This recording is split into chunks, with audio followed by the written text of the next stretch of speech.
Depan kayaknya saya kenal ini, kayak yang punya channel Dayak Mualaf atau apa? Iya betul. Iya, saya pernah pernah naik juga Ah, sama. ini lagi. Berat ini, kemarin sudah mengakui Quran jatuh dari langit. Aduh, berat ini dan lagi. Iya, gimana Lina? Gimana Lina? Aku tahu jauh di sini, orang Muslim semua di sini. Bila berdebat dengan orang Kristen tak akan paham. Paham? Siapa yang nggak paham? Yang orang Muslim akan naik di kotak nih, bagi hidayah kamu semua orang Kristen di sini tak akan paham. Yang tak akan paham siapa? Ya termasuk kamu lah. Buset, kok nggak paham gimana, Lina? Maksudnya nggak pahamnya gimana? Nggak paham tuh maksudnya. Kamu tiada tertarik pun yang Allah tuh adalah Tuhan, yang Yesus tuh kamu tertarik ialah Tuhan kamu. Begini Lina, begini. Dari mana kita bisa yakin bahwa Allah itu pernah ada? Aku tanya sama kamu, sedangkan di dunia ada ujian kan tidak ujian? Ini nggak nyambung sih Lina, ini gimana? Lina, gini Lina, Yesus pernah datang ke dunia ini. Nah, iya datang Dia dari satu. sebentar, dia membangkitkan orang mati, orang buta yang datang kepadanya dibuatnya melihat kembali, orang lumpuh berjalan. Ketika Yesus ada di tengah-tengah dunia ini, permasalahan-permasalahan umat manusia itu diatasi oleh Yesus. Salah satu permasalahan besar yang dihadapi oleh umat manusia ini adalah kematian. Masalah terbesar umat manusia yang sampai hari ini tidak bisa diatasi adalah kematian. Dan Yesus membangkitkan orang mati. Sekarang saya tanya, dari mana kita bisa yakin bahwa Allah itu pernah ada? Apa jangan-jangan Allah itu cuma karangannya Muhammad aja? Dari mana? Coba tunjukkan kepada saya bahwa Allah itu pernah ada. Apa keyakinan apa atau bukti apa yang Anda bisa yakinkan bahwa Allah itu bukan karangan Muhammad? Coba. Batu juga nggak beranak, batu nggak diperanakan. Ayo, batu juga begitu. Ya, sebab kita manusia, Tuhan kaburkan mata kita, kita tidak boleh nampak melihat dia, tapi dalam roh kita boleh merasakan Allah tuh ada. Tapi yang orang-orang macam kamu yang macam Iya, tapi apakah dia pernah menyatakan keberadaannya, eksistensinya bahwa dia itu ada? Jangan-jangan dia hanya karangan Muhammad untuk Ada, memenuhi hasratnya Muhammad. bukan dia. Oh, begini Azza. Sebenarnya kok Azza lagi? Karena mirip-mirip sama Azza ini. Begini, Lina. Nah, Begini, Lina. apa? Istrinya Muhammad Ah, pernah ngomong sama Muhammad bahwa Tuhannya Muhammad itu kerjaannya tiada lain hanyalah menuruti hawa nafsunya Muhammad. Pernah tahu itu? dia bukan menurut dia mau nafsu dia aja, tapi masalahnya, Itu kata Aisyah. Saya tampilkan hadisnya. ya, Baik, kita tampilkan hadisnya ya. Apakah benar bahwa istrinya Muhammad sendiri ngomong begitu ya nih? Hadis Bukhari nomornya 4414. Ya, kita tampilkan di sini. Kamu bisa baca Arab? Bisa baca tulisan Arab? ya boleh. Oke, saya tampilkan ya, sabar. Ya. Mohon maaf ya teman-teman ya, saya balik dulu kamera saya sebentar. Ya, lihat ya, nih. Ini Arabnya, ya. Baca aja Melayu. Oke, baik. Ini adalah hadis Sahih Bukhari nomor 4414 di dalam kitab Tafsir Al-Quran sehubungan dengan surat Al-Ahzab ayat 51. Ya. Telah menceritakan kepada kami Zakaria bin Yahya, telah menceritakan kepada kami Abu Usamah, Hisyam berkata, telah menceritakan kepada kami dari bapaknya, dari Aisyah radhiyallahu anha. Dia berkata, saya selalu cemburu kepada setiap wanita yang menyerahkan dirinya kepada Rasulullah SAW. Saya berkata, apakah seorang wanita menyerahkan dirinya? Maksudnya wanita itu menyerahkan badannya, tubuhnya kepada Muhammad. Ya, apakah seorang wanita menyerahkan dirinya? Maka ketika Allah Azza wa Jalla menurunkan ayat, kamu boleh menggauli siapa yang kamu kehendaki di antara mereka. Dan boleh pula menggauli siapa yang kamu kehendaki. Dari siapa yang ingin kamu ingini untuk menggaulinya kembali. Sebentar nih, pelan-pelan nih. Kalian biar tahu nih Muhammad ini seperti apa nih ya. Dan siapa-siapa yang kamu ingini untuk menggaulinya kembali. dari perempuan-perempuan yang telah kamu cerai, maka tidak ada dosa bagimu. Ini Muhammad nih. Muhammad boleh menggauli siapa-siapa yang dikehendakinya dari perempuan-perempuan yang telah dia cerai. Nih, ya. Nah, di dalam surat Al-Ahzab ayat 51, saya Aisyah berkata, nih, ini perkataan Aisyah ini. Ini hati-hati bikin kamu murtad keluar dari agama Islam, perkataan Aisyah ini. Nih ya, apa kata Aisyah? Perhatikan. Saya, sebentar ya. Dan boleh menggauli siapa yang kamu kendaki dan siapa yang ini. Saya Aisyah berkata, demi Allah, kata Aisyah, saya tidak melihat Robmu kecuali sangat cepat memenuhi keinginanmu. Nah, kata keinginan ini di dalam bahasa Arabnya itu adalah nafsu, hawa. Ya, silakan dicek di sini. Ya. Oke, saya paham. Jadi menurut Aisyah bahwa dia itu tidak pernah melihat, nih, demi Allah, saya tidak melihat Robmu itu kecuali sangat cepat menuruti hawa nafsumu. Ini kata Aisyah sendiri. Bagaimana mungkin Anda ngomong yang lain? Ini Aisyah udah ngomong begitu. Ayo, masih percaya sama Muhammad? Masih percaya? Ayo. Masih percaya. Berat, saudara-saudara. Kenapa masih percaya? Sebab dia mengatakan semua di situ. Dia tidak menuliskan dia pernah sentuh wanita itu, dia kawini saja. Bukan, Aisyah kan berkata, dia berkata demi Allah, dia bersumpah ini demi Allah. Aku tanya sama kamu. Aisyah cuman berkata saja, tapi dia berdosa sama Nabi Muhammad juga. Berarti dia lancang berkata begini. Oh, kok diam? Berarti dia lancang dia berkata begini kepada Rasul, lancang dia. Dia cuman anganan dia aja. Dia sudah dia dikasih.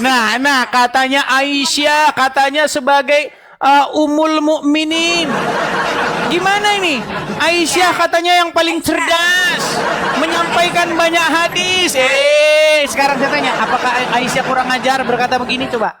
Aisyah kurang ajar nggak berkata begini? Dengar dulu. Aisyah tuh sebenarnya dia diuji juga oleh Tuhan. Waktu dia berkawin, Rasulullah tuh berkawin sampai 4 wanita. Tapi dia sentuh tuh wanitanya Lina, lah. tolong fokus dulu Lina. Saya mau tanya, apakah Aisyah kurang ajar berkata begini kepada Nabi? Waduh. Coba, apakah Aisyah kurang ajar berkata begini? Ayo Lina. Jangan dibisukan Lina, aduh. Nanti kamu hapus itu foto yang di depanmu itu. Jangan aku masuk dulu. Kamu kan sudah foto itu sama Datu Dayak Mualaf, ya kan? Iya. Ayo, sekarang saya tanya, apakah Aisyah kurang ajar berkata begitu kepada Nabi? Iya, dia memang kurang ajar juga begitu dia cakap. Buset, dibilang kurang ajar katanya Aisyah. Sebab dia sudah tuduh Nabi Muhammad macam tu, tapi bila berarti dia kurang ajar. Berarti Aisyah kurang ajar. Aku juga kurang ajar juga. Sekarang aku sudah juga kurang ajar. Berat, saudara. Aduh, makanya saya bilang begini. Gini Lina, begini. Saya ini sebenarnya mendapat banyak kritik dari teman-teman muslim. Bang, cobalah bang, kalau ngajak diskusi, jangan diskusi sama orang awam, jangan. Ajak yang ustadz, yang punya pengetahuan tentang agama Islam. Biar kesannya agama Islam tuh nggak terpojok, nggak seperti itu, begitu. Dia udah bilang begitu, teman-teman. Nah, jadi kamu tapi begini. Ustadz Adi Hidayat sudah saya tantang. Wahai Ustadz Adi Hidayat, wahai Ustadz Abdul Somad, janganlah kalian bahas-bahas Alkitab di belakang. Jangan bahas-bahas Bible, nggak ada orang Kristennya. Ustadz Adi Hidayat bahas-bahas Bible di masjid. Abdul Somad bahas-bahas Bible di masjid. Coba, ayo kalau berani kita diskusi nih. Saya ini orang Kristen, saya tantang untuk diskusi. Berani nggak? Aku tanya semua di sini. Sebenarnya Allah itu tak perlihatkan daripada di dunia ini, sebab dia adalah maha cahaya. Dia cahaya, tak ternampak oleh manusia. Ini Lina ini yang ditanya apa, nggak nyambung sih Lina ini. Nah, aku begitu tahu dia ada orang kurang-kurangin lah benturin kepalaku Lina.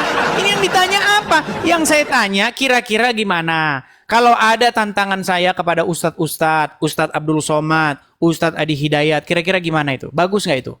Iya. Supaya mereka berhenti ngomong-ngomongin Kristen di belakang. Ya bagus juga itu. Iya. Tapi oke lah, aku mau cakap sama kamu. Saya Silakan. belum habis cakap pasangan kamu. Oke, satu, kamu pernah mendengar Dajjal tak? Di dalam Al-Quran sebenarnya nggak ada Dajjal. Adapun di dalam hadis, Dajjal itu katanya matanya satu. Nanti akan datang Isa untuk membunuh dia, begitu. Tapi dalam Al-Quran nggak ada itu. Betul. Oke, itu bagus perkataan kamu. Habis Dajjal tuh sebenarnya pengikut-pengikutnya adalah kamu juga termasuk orang kafir semua. Kok dibilang saya pengikut Dajjal katanya? Satunya yang mempercayai makhluk adalah apa? Manusia. Begini ya. Sebenarnya ada satu hadis yang dikatakan dalam hadis kalian. Sesungguhnya telah dekat masanya akan datang Isa ibnu Maryam. Dia akan datang. Dia akan membunuh babi, mematahkan salib, dan menegakkan membebaskan jizyah atau pajak. Betul? Nah, sekarang di dalam Al-Quran ada satu ayat bunyinya begini. Makana Muhammadun aba ahadim min rizalikum walakin Rasulullah wa kataman nabiin. Tahu nggak ayat itu? Bahwasanya Muhammad itu adalah sebagai penutup para nabi, betul? Sebagai nabi terakhir, betul? Nah, kalau Muhammad nabi terakhir, bagaimana akan datang nabi lagi setelah Muhammad? Namanya Isa, berarti yang nabi terakhir itu Isa. Gimana? Makin pusing lagi, makanya makin dipelajarin, makin pusing, betul? Betul?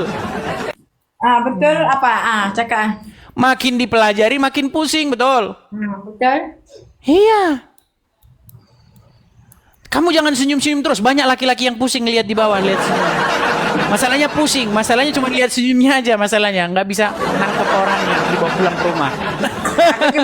Aku bingung aja. Aku cuma cakap aja. Nah, gimana?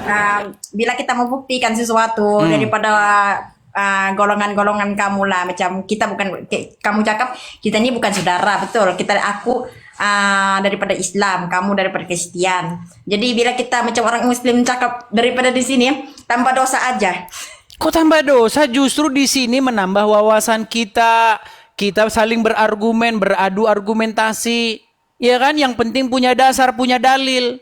Bahwasanya memang Muhammad menurut Al-Quran nabi terakhir. Tapi menurut hadis akan datang nabi setelah Muhammad, namanya Isa. Berarti yang nabi terakhir Nabi Isa dong kalau begitu. Ya kan? Gimana logikanya? Betul nggak? Aku nggak cakap juga tidak betul. Bingung gitu. kan? Bingung. Makanya saya bilang makin dipelajari makin bingung. Iya. Makanya saya bilang, Lina, seandainya semakin dekat kamu pelajari, semakin dekat pula pintu gerbangnya untuk meninggalkannya. Gitu loh. Makanya saya tawarkan gini, saya itu udah belajar, saya pelajari Al-Quran, saya pelajari hadis, saya pelajari Bible, pelajari Injil, pelajari Taurat. Intinya begini Lina, kebenaran itu hanya ada di dalam Yesus. Jadi yang layak dijadikan suri tauladan, yang layak dijadikan Jadi, kamu supaya dipimpin olehnya, itu adalah Yesus. Saya tanya satu soalan, bila orang Muslim itu masuk Kristen, macam mana cara dia? Caranya, Bagaimana? caranya pertama harus bertaubat hidup baru, harus dibaptis. Baptis itu sebagai lambang matinya hidup yang lama dan hidup dalam. Ya saya tahu. Bila kita masuk Kristen, kita mau pergi mana? Ya ke gereja lah, masa ke masjid gimana? Gerejanya di mana? Ya kamu cari gereja terdekat. Misalnya kamu di mana? Di Malaysia. Kan ada juga gereja di Malaysia. Ya kan? Kamu tapi menjadi Islam nggak sederhana gitu. Salam, ucapkan salam begini kan, salam tangan.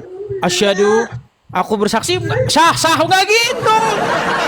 Enak banget, nggak begitu. Jadi orang Kristen itu ada tahap-tahapnya. Pertama, kamu harus bertobat dulu, hidup baru. Bagaimana kamu yang tadinya kamu niat pengen jahatin orang, pengen ngebom gereja, kamu jadi bertaubat, ya kan? Iya, menjadi pengikut Yesus, nanti kamu berubah hidup kamu. Kasihilah sesamamu manusia seperti dirimu sendiri. Janganlah berbuat jahat kepada orang yang berbuat jahat kepada kamu. Bagaimana kamu harus membalas yang jahat itu dengan yang baik. Kalau kamu hanya mengasihi orang yang mengasihi kamu saja, apa kelebihan kamu? Ya kan? Kalau kamu hanya berbuat baik kepada orang yang berbuat baik kepada kamu saja, apa jasa-jasamu? Bukankah mereka juga saling berbuat seperti itu? Ya kan? Makanya Jadi, datang aku kepada tanya sama- Yesus, aku tanya sama kamu, beli Injil, baca Injil. Al-Quran memerintahkan loh supaya kamu disuruh beriman kepada kitab-kitab sebelumnya, kitab Injil, kitab Taurat. Tapi orang Islam malah beriman kepada kitab Sahih Bukhari, Sahih Muslim, yang isinya mengatakan Muhammad kena sihir, Muhammad menyuruh orang yang sakit minum kencing onta. Itu isi kitab Bukhari yang kalian disuruh beriman kepadanya. Sekarang udah banyak tuh orang Islam yang setuju kepada saya. Saya nggak mau lagi bang percaya hadis Bukhari. Banyak. Dia udah percaya sama saya. Nah sekarang tinggal satu. Beli Injil, baca. Di dalam Injil tertulis bagaimana Yesus berkata, Akulah jalan dan kebenaran dan hidup. Jadi barang siapa yang datang kepada Yesus tidak akan kecewa. Berbahagialah mereka yang tidak kecewa dan menolak aku, kata Yesus. Ayo datang kepada Yesus. Dia lebih layak kamu jadikan pemimpin, lebih layak kamu jadikan panutan junjungan, yang kepadanya kamu mengikut, yang kepadanya kamu memuliakan. Jadi yang dimuliakan itu harus Yesus, bukan ya Rasulullah. Dia akan jadi di kuburan. Kalian berseru-seru memanggil-manggil Muhammad. Muhammadku, Muhammadku, dengarlah seruanku. Emang dia bisa mendengar? Dia kan di kuburan. Tetapi Yesus hidup. Ya kan? Itu bedanya kita, Lina. Dia memang di kuburan, tapi Tuhan tuh maha mengetahui. Itulah dia bilang, yang masa depan atau di belakang aku yang maha mengetahui semuanya. Janganlah berkeras hati, Lina. Bagaimana kebenaran itu sudah datang ke dunia ini. Jadi firman Tuhan itu sudah nuzul ke dunia ini menjadi manusia. Jadi barang siapa yang taat kepada Yesus itu sama saja taat kepada Bapa di sorga. Patuh kepada firman Tuhan itu. Makanya ada lagunya. Firman-Mu pelita bagi kakiku, terang bagi jalanku. Itu loh. Jadi yang menuntun, yang menopang, yang memimpin itu harus sang firman itu, yaitu Yesus. Bukan orang di kuburan kita jadikan yang memimpin kita, yang menuntun kita. Tidak mungkin orang yang ada di kuburan tahu jalan ke surga. Tidak mungkin. Hanya orang yang naik ke surga yang tahu jalan ke surga. Masa orang di kuburan suruh mimpin orang masuk surga? Ini bagaimana ini? Begitu, Lina. Makanya saya terus menerus nih. Ya mungkin sekarang kamu belum menerima. Tapi nanti suatu saat kamu nanti akan paham gitu. Suatu saat nanti ketika kamu lagi tidur begitu, mikirkan ini kita hidup ini, ngapain tujuan hidup ini sebenarnya? Apa sih yang kita cari dalam hidup ini coba? Kita ini dari mana sebenarnya datangnya? Terus kita kemana? Ya, orang kalau sudah memikirkan hal-hal yang dalam, hal-hal yang besar seperti itu, biasanya pikirannya lebih terbuka. Gitu. Bagaimana, Lina? Apakah kamu sudah siap untuk menjadi pengikut Yesus? Nah, kan? Senyum lagi. Kamu jangan senyum-senyum. Banyak laki-laki di bawah itu yang stres ngeliat senyum kamu. Nah, kan? Gimana nih? Ayo, gimana? Lina? Nah, kan? Dah. Gimana? Ayo. Mana? Jadi berapa ramai sudah orang Islam pengikut banyak Yesus? senyap, tapi mereka senyap, mereka di bawah, mereka tidak berani. Nanti nggak dapat warisan nanti kalau murtad, ya kan? Iya, jadi senyap-senyap aja. Karena ngikut Yesus itu KTP nggak usah diganti, nggak apa-apa. Karena nanti masuk surga nggak ditanya KTP-nya. KTP-mu apa? ID card-mu apa? Agama di situ nggak ada. Jadi datang kepada Tuhan itu nggak berbicara mengenai identitas, nggak berbicara mengenai pakaian, tidak berbicara mengenai penampilan fisik, nggak. Aku satu aja, aku bagi tahu sama kamu. Satu gimana? aja. Sebenarnya saya dari kecil, aku jujur sama kamu. Saya dari kecil saya suka tengok Yesus. Hmm. Dari kecil. Dari kecil saya kita bilang cinta Yesus lah begitu. Cinta Yesus tapi pergi ke Arab cium batu. Gimana? Aku belum habis cakap. Belum habis cakap. Sebab kalau aku cakap di sini tentang Nabi Isa, kamu tidak akan mengenal. Orang kafir semua kan tidak mengenal di sini. Isa itu siapa? Tapi aku mengatakan Yesus saja lah. Aku mencintai Yesus. Tapi saya tidak rasa dia itu adalah Tuhan. Begini ya, kata Tuhan itu sebenarnya kalau sudah ditunjukkan kepada sesuatu atau sebagai gelaran, begini. Ketika orang Islam saya tanya, ini debat saya dengan seorang Muslim, nih ya, biar kita sama-sama paham nih, Sebenarnya yang Anda maksudkan itu benar. Kalau kata Tuhan di situ merujuk kepada Bapa di sorga yang mengutus Yesus. Yesus itu bukan Bapa di sorga. Nih, saya kasih contoh ya, begini. Nih. Selanjutnya, dia menantang saya untuk mengatakan kepada seluruh umat muslim bahwa Nabi Muhammad adalah Rob. Wahai umat muslim, percayalah bahwa Nabi Muhammad itu adalah Rob kita. Percayalah. Jadi aku tanya sama kamu, Rob itu apa maksudnya? Sebentar, begini. Jadi Rob atau kata Tuhan itu artinya adalah sebuah gelar atau title yang siapapun apapun bisa menjabat sebagai gelar itu. Saya kasih contoh. Iblis itu bisa menjadi Tuhan ketika kamu takluk, patuh, tunduk, mengikuti apapun kata dia. Maka iblis itu menjadi Tuhanmu di situ. Nah begini, kata Rob, ketika umat muslim saya tanya, apakah Muhammad itu Rob? Kalau kata Rob ini saya tujukan kepada Allah, jawabannya bukan. Muhammad bukan Rob. Kalau kata Rob itu maksudnya di situ adalah Allah. Tapi kalau kata Rob itu sebuah title, sebuah jabatan, itu bisa merujuk kepada Muhammad. Nah sama seperti Yesus. Yesus itu Tuhan, maksudnya Yesus itu menyandang gelar itu. Karena ketika Anda menjadikan Yesus sebagai orang yang kepadanya Anda patuh, takluk, tunduk, mengikuti apapun kata dia, maka Yesus itu menjadi Tuhan. Nah, tapi Yesus Tuhan itu bukan berarti dia itu Bapa di sorga yang kepadanya Yesus berdoa. Yesus sendiri berdoa kepada Bapa. Ya kan? Kok kenapa? Jadi kata Yesus bukan Tuhan dalam pengertian kata Tuhan itu ditujukan kepada Bapa di sorga, itu jawabannya betul. Betul. Betul. Makanya ada satu ayat nih ya, ada satu ayat. Ini juga biar orang-orang Kristen nggak bingung ya. Nih, ada satu ayat. Misalnya di dalam Lukas, saya bacakan ya. Nih, Lukas pasal yang kedua. Saya bukakan. Lukas pasal yang kedua. Ayat yang ke-22. Saya bacakan. Biar kalian tahu. Ini karena ada video saya juga yang dipotong tentang ini. Ada video saya tentang itu yang dipotong. Nih ya. Dan ketika genap waktu pentahiran, menurut hukum Taurat Musa, saya baca dari ayat 21 ya. Dan ketika genap 8 hari dan ia harus disunatkan, ia diberi nama Yesus, yaitu nama yang disebut oleh malaikat sebelum ia dikandung ibunya. Dan ketika genap waktu pentahiran menurut hukum Taurat, mereka membawa dia, maksudnya Yesus, ke Yerusalem untuk menyerahkan Yesus kepada Tuhan. Coba, Yesus diserahkan kepada Tuhan. Apakah Yesus diserahkan kepada dirinya sendiri? Bukan. Kata Tuhan yang di bawah ini merujuk kepada Bapa di sorga yang mengutus Yesus. Jadi betul kata kamu, Yesus bukan Tuhan. Dalam pengertian Yesus itu bukan Bapa di sorga. Itu betul. Betul itu. Tapi kalau Yesus Tuhan sebagai gelar, betul juga.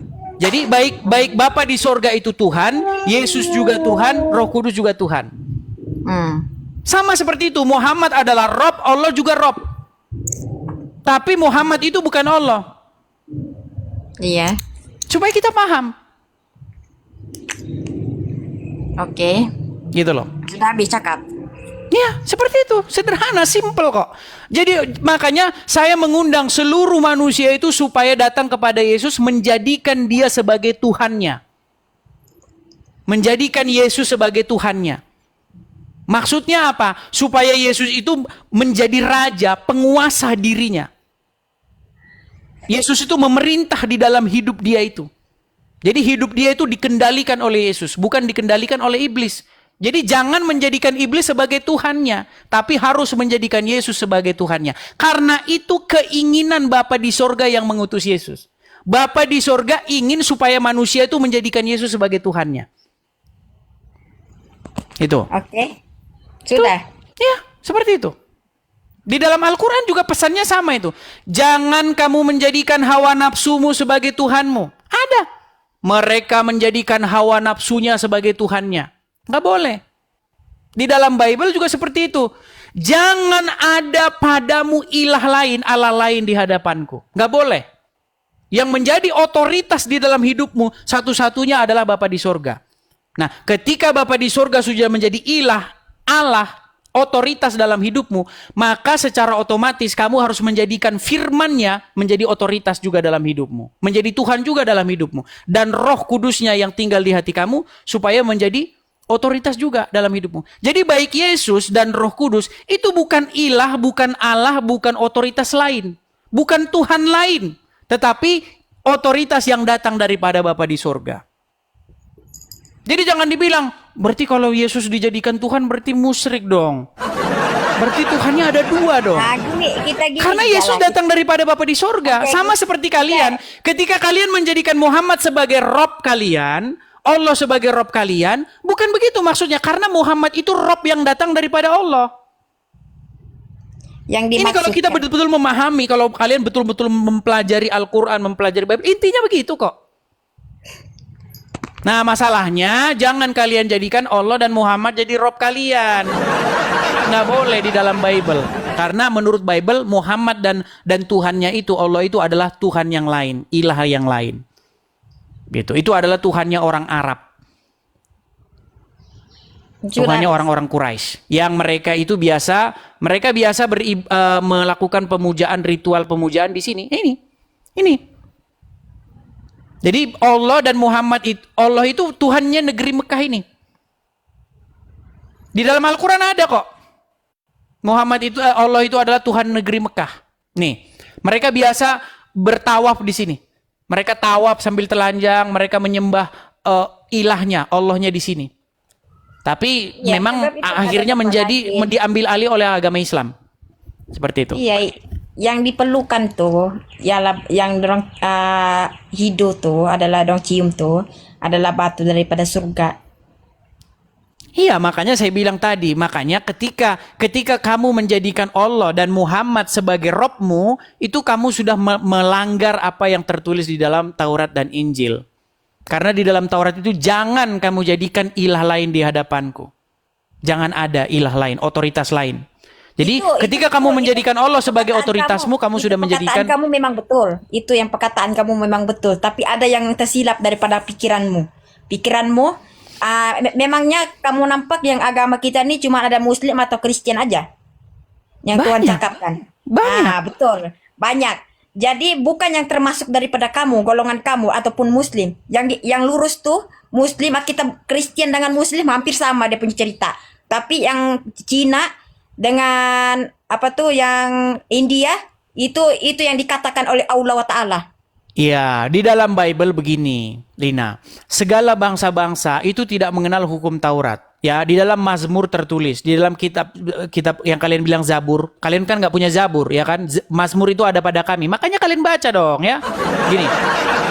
Tuhan memberitakan firman-Nya kepada Yakub, hukum dan ketetapan-ketetapannya kepada Israel.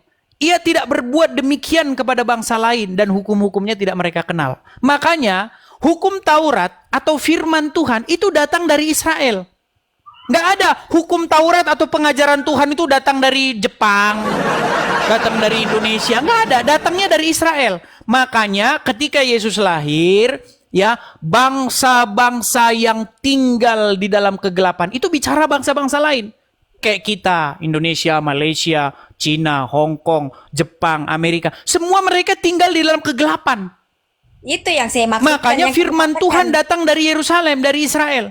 Terang itu datang dari sana. Kepada segala bangsa-bangsa. Dan semua bangsa-bangsa akan berduyun-duyun datang ke sana. Untuk mendapatkan firman Tuhan itu.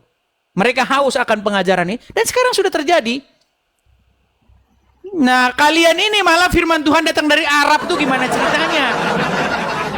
Firman Tuhan datang dari Arab, ada-ada aja. Itu.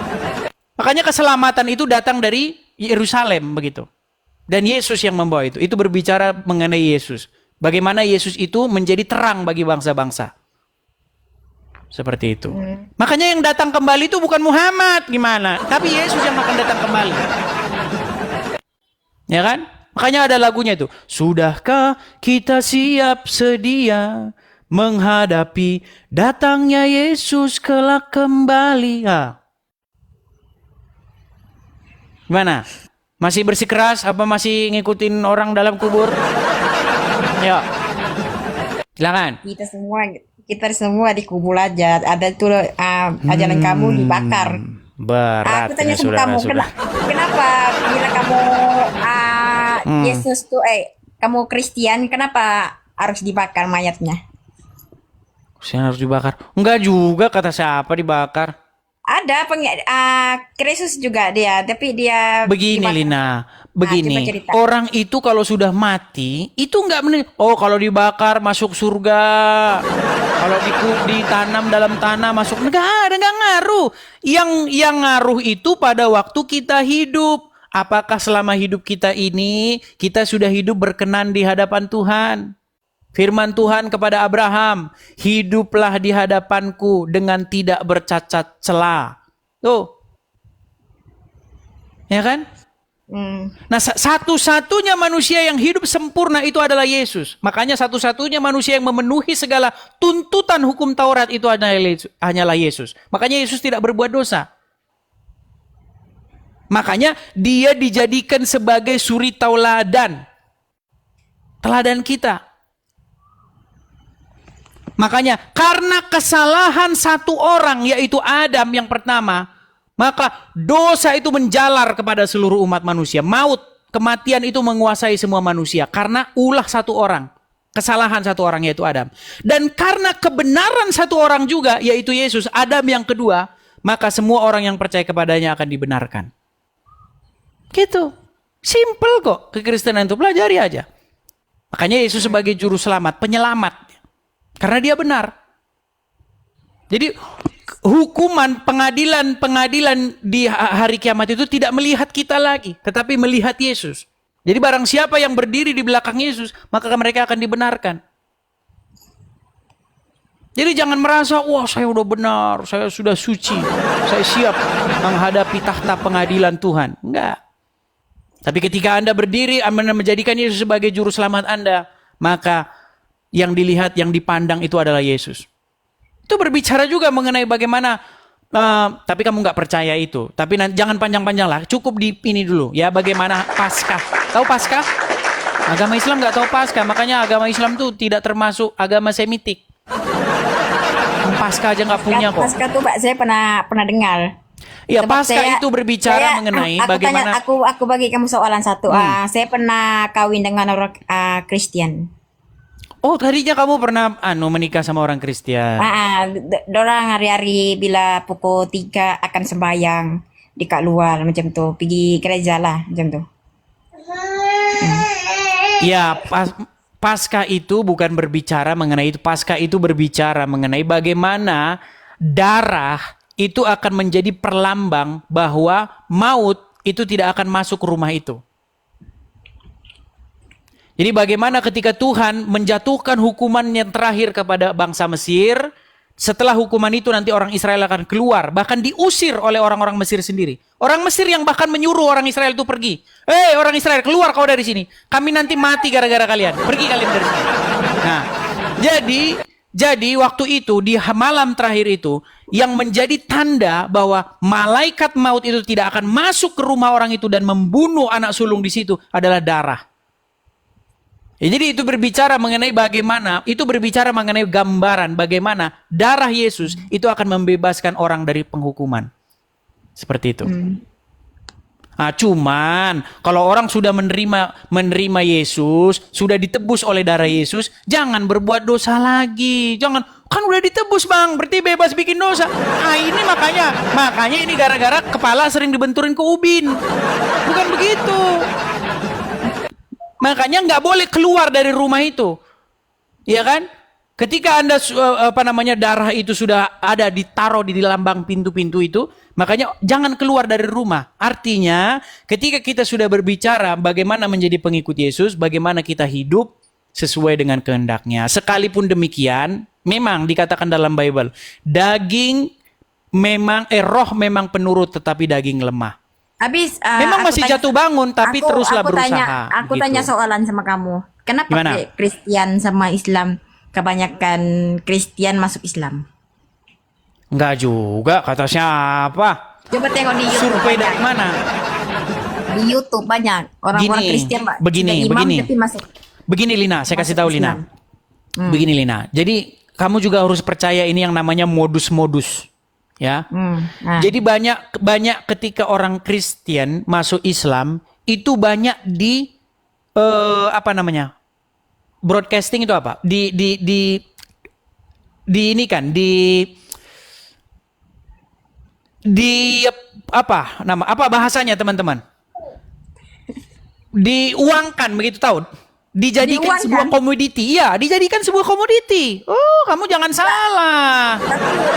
Adalah itu bukan diuangkan. Ada. Masa Gini, masuk TV pernah lagi? begini. Kalau orang Islam masuk Kristen, mereka tidak berani. Mereka Kenapa? gerakannya di bawah. Banyak mereka, tapi gerakannya di bawah, nggak berani mereka. Tapi Coba kalau dari sebentar. Mesti kamu bertanya-tanya kenapa orang Islam tidak berani masuk ke Islam? Karena pertama satu takut karena ada hukuman, barang siapa yang murtad dari Islam maka betul nggak? Iya. Barang siapa gini, karena menurut Al-Quran lakum dinukum, ya kan? La ikra'ah fiddin, betul nggak? Tidak ada paksaan dalam agama Islam, betul? Lakum dinukum, betul? Menurut Al-Quran, tapi menurut hadis, barang siapa yang keluar dari agama Islam, maka dia harus iya. Tapi katanya la ikra'ah fiddin, gak ada paksaan dalam agama Islam. Beda, bertentangan terus. Gitu loh. Nah, tapi begini, kalau ada orang Kristen masuk agama Islam, wow, langsung dibikin YouTube-nya. Karena apa? Fulus. Ada berkaitan dengan fulus. Makanya motivasinya uang. Lihat itu di acara Zakir Naik, Donditan, selalu itu dipublish. Itu dikomersil, namanya. maksud saya dikomersialkan. Itu dinamakan yang kamu cakap dibayar, kan? Betul tak? Iyalah apalagi. Itu Saya tahu kok modus. Saya tahu modus-modus mereka itu, gerakan-gerakan mereka itu. Saya tahu. Aku tanya sama kamu di sini. Nah, aku tanya sama kamu. Yang kamu cakap itu semua fitnah. Kok fitnah? Gimana buktinya? Itu dia masih Buktinya apa? kebenaran. Mari Yang Al-Quran itu adalah teman-teman, mari teman-teman kita dukung dana untuk mualaf. Nah, ini sudah mulai kan? Mulai. Ya memang oke lah, itu nggak apa-apa lah. Ada dasar, boleh lah gitu ya. Mungkin mualaf-mualaf ini tidak oke lah, ada dasarnya. Tapi kenapa selalu begitu? Kenapa yang jadi mualaf pasti nggak punya duit? Kenapa? Coba sekali-kali yang mualaf justru dia ngasih duit. Jadi, ada nggak? Yang mualaf terus-terusan nggak ada duitnya terus, ada saja. Bukankah itu mencurigakan? Satu lagi aku nak tanya sama kamu supaya saya boleh pasti, supaya saya tidak ragu-ragu mau masuk Kristen, kan? Gimana? Oke, satu lagi. Jadi Satan tuh yang masuk Islam tuh, jadi dia tuh dibayar juga, kan? Loh, itu kan Muhammad bilang. Loh, ini bener, ini serius nih, ini bener serius. Ketika Aisyah berkata, wahai Rasulullah, apakah setiap manusia ini didampingi oleh setan? Kan betul? Dan Muhammad bilang benar. Dan Aisyah bilang, apakah termasuk juga dirimu, wahai Rasulullah? Didampingi oleh Qorin itu, jin setan itu. Iya, tapi setannya sudah masuk Islam, kata Muhammad. Nah makanya saya tidak mau masuk Islam. Nanti masuk sama Ikutan sama itu tadi, jin itu tadi. Gimana? Aduh. Bahkan di dalam Al-Quran, ketika ayat-ayat Al-Quran itu dibacakan, maka jin-jin itu berkumpul, betul nggak? Mendengarkannya. Iya, nanti saya jadi sama dengan jin nanti. Begitu, Lina. Oh, saya sudah paham. Oke. Tapi ngomong-ngomong, banyak pertanyaan dari para netizen di bawah, terutama kaum-kaum pria. Apakah Lina masih single? Single mom. Wah, single mom tuh. Silakan. Oke lah, Lina ya. Karena ini juga saya sudah... Pak, saya sebenarnya tidak mau laki dekat bawah nih. Saya mau Idris aja pasangan hidup saya supaya saya bagi kamu dapat. Saya tidak bisa. Saya tidak bisa. Supaya kamu masuk Islam aja. Nah, apalagi Tapi itu bila kan, kamu tidak mencintai saya, kamu akan masuk Islam juga. Tidak bisa. Oke lah, Lina ya, karena kita sudah nanti mungkin juga sudah waktunya untuk buka puasa. Makanya saya temani kan. Sambil menunggu buka puasa. Iya, sambil menunggu buka puasa, enaknya nonton Edis TV, dapat banyak pengetahuan. Kalau nonton Tapi kajian siang di TV, kalian malah kayak gitu. Tapi itu jelas, saya terima kasih sama kamu. Sama-sama, Saya berterima Lina. kasih. Sama-sama. Saya berterima kasih sebab kamu ajarkan saya yang syaitan tuh sebenarnya dibagi uang juga. Hah? Gimana? Oke lah, Lina ya, ini kita sudah masuk mau acara mungkin buka puasa teman-teman. Jadi ini juga sudah waktunya saya istirahat. Begitu, Lina ya. Besok sambung lagi. Oke host, kamu istirahat lah. Oke. Bye, selamat petang. Terima kasih, selamat petang. Jumpa nanti. Iya, teman-teman sekalian ya, ini nampaknya kita sudah masuk ke penghujung acara.